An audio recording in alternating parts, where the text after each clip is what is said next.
trukket differentialregningen, og derfor vil vi gerne indføre differentialkvotienter og udlede nogle regneregler for disse. Men det mest basale info er, at differentialkvotienten er en meget vigtig del af differentialregningen. Og i differentialregningen, der vil vi gerne finde tangenten til en grafs hældning i nogle bestemte punkter. Og det gøres ved at finde en funktions væksthastighed. Og hvis vi kigger på grafen her, så kan vi se tilvæksten delta y. Og vi kan også se, at hvis vi dividerer y-værdierne med x-værdierne, så finder vi sekantens hældning, som der er den her, stregen her, gennem to bestemte punkter. Og det der er en definition. Hvis at vi gerne vil indføre, eller vi kan finde differentialkvotienten i udtrykket f af x er lige med ax plus b, som der er en lineær sammenhæng. Og der ved vi, at a, det er differentialkvotienten. Men jeg vil ikke bevise det her endnu, fordi at jeg vil alene bevise tretrinsreglen inden da, for at vi netop kan bruge den til at bevise. Vi kan se tretrinsreglen i grafen, og det kan vi ved, at vi kender altså punkt 1 af delta y. Delta y den kan vi se her i grafen som en strækning, der ligger her, og kan vi sige også herovre. Ikke? Så det næste punkt, det hedder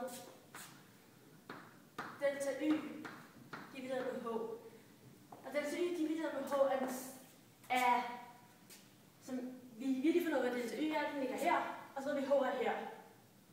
Så siger vi delta y divideret med h, og på den måde finder vi sekantens hældning. Så derfor er delta y divideret med h sekantens hældning, altså den linje, der sker funktionen i to punkter. Når vi så tager grænseværdien til sidst, af h bundet mod 0, er delta y divideret med h. Så når vi kigger over på grafen, så kan vi se, at fordi h går mod 0, så går den fra at være en sekant hældning til at blive en tangenthældning. Den linje på en eller anden måde retter sig op, fordi h'et forsvinder, eller går mod 0. Og så linjen går ind og bliver en tangenthældning i stedet for. Og på den måde kan man se tretrinsreglen i grafen. Okay. Nu har jeg så bevise differentiationen af sum og differens. Og sætningen hedder, at vi lader f og g være differentialfunktioner, og så gælder, at f plus g gange med x er lige med f af f. Jeg hedder ikke f af x plus gx,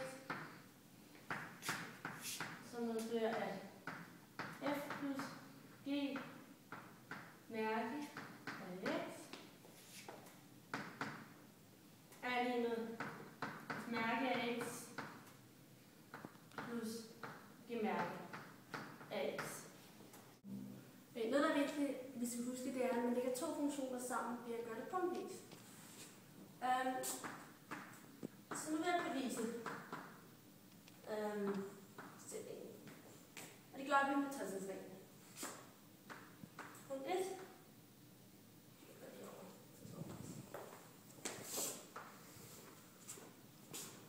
Punkt 1.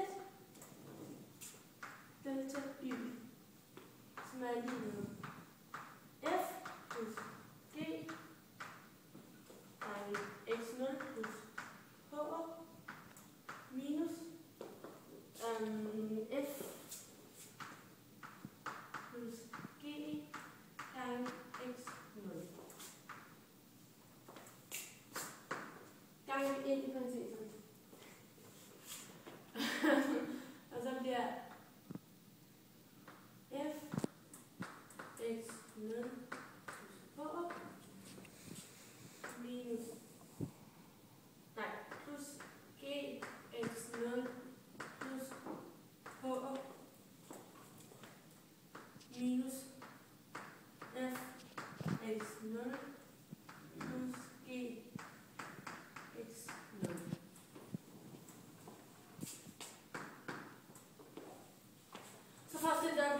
overskueligt, når vi skal til at i punkt 2 og skulle dividere. Så siger vi f af x0 plus h minus f af x0 plus g x0 plus h minus g af x0. Så punkt 2. Det hedder delta y. Nej, man kan ikke se noget. Så tager vi det, vi lige har fundet ud af her. Det sætter vi. Det skal vi dividere med h. Minus x0 plus g af x0 plus h minus g af x0. Så skal vi dividere med h. Som jeg sagde, så var det lettest, hvis man gjorde det punktvis, så vi skiller brøken, kan man sige. Vi siger f af x0 plus h minus f af x0. Det dividerer vi med h. Nu så vi med g af x0 plus h minus g af x0. Og det dividerer vi med h. Så er vi nede til punkt 3. Så nu har vi så taget grænseværdien af grænseværdien af h gående mod 0 af delta y divideret med h. Vi har lige fundet ud af, at delta y divideret med h er det her. Så det vil sige,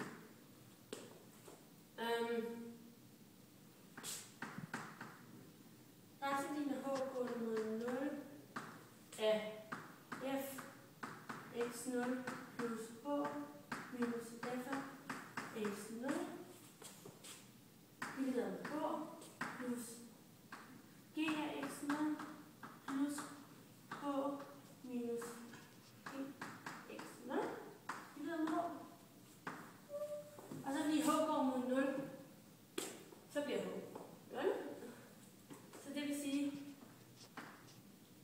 at svaret bliver f af x0, eller f mærke af x0 plus g mærke af x0. Og på den måde har vi bevist forudsætningen.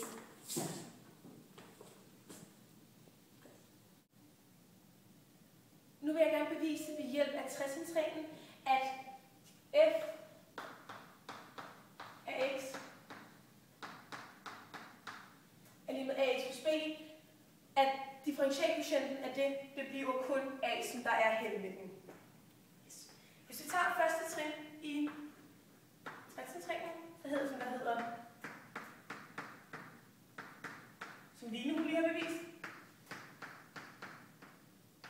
Der kan vi så se, at heroppe fra, at ved hvert x, der skal vi gange med a og plusse med b.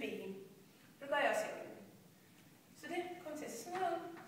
A gange x0 plus h plus b minus, og så indsætter jeg bare hele det her ax 0, det er det gamle, plus b. Yes. Så ved hjælp af helt normale regneregler, så vil jeg gerne gange ind i parentesen. Så det kommer til at a x0 plus a gange h plus b minus ax0. Der ophæver jeg bare parentesen. Men fordi det er en minusparentes, så vil jeg gerne ændre fortegnet, så der kommer til at stå minus b. Så kan jeg så se her, at ax0 går ud med x0, og b går ud med b. Det vil sige, der kommer kun til at stå a gange h. Så går vi videre til anden trin i tretrinsreglen, som der hedder delta y divideret med h. Tager den lige.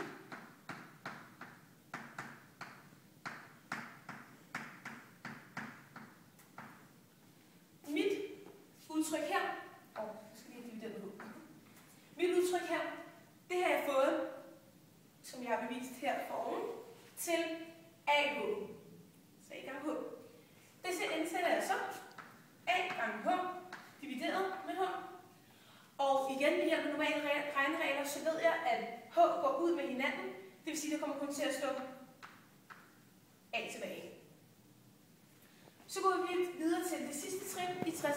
nemlig det tredje trin, hvor vi skal lime og lade alle grænseværdierne gå mod 0 af delta y divideret med h.